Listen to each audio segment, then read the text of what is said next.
When Western psychotherapy named itself the science of healing, it did not just invent new tools. It cast all these other traditions into the shadows, labeling them as superstition or ritual. It performed an act of colonial forgetting to establish its own monopoly on the truth. And of course, colonial power have created the factory of normality. Why does modern therapy feel so focused on getting you back to work, measuring things by functionality?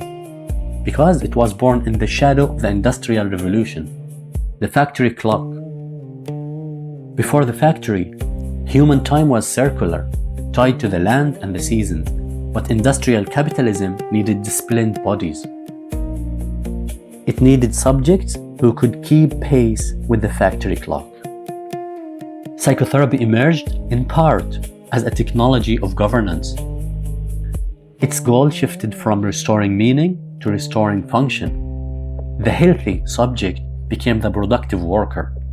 If you couldn't work or comply, you were malfunctioning. Therapy became the repair shop, where the individual brick was fixed so it could be put back into the wall, without ever questioning why the wall was crushing the people in the first place.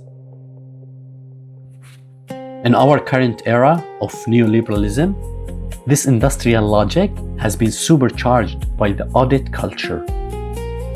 In a capitalist system, care is commodity. Once therapy becomes a product, it has to be made legible to the market. Symptoms become metrics.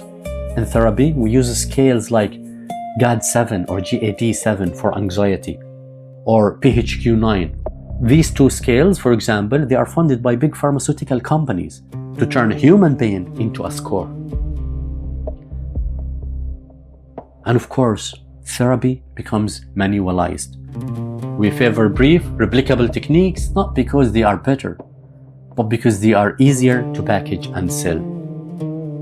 What cannot be counted, like the weight of history, the sting of racism, the hollow feeling of exclusion, simply falls out of the record.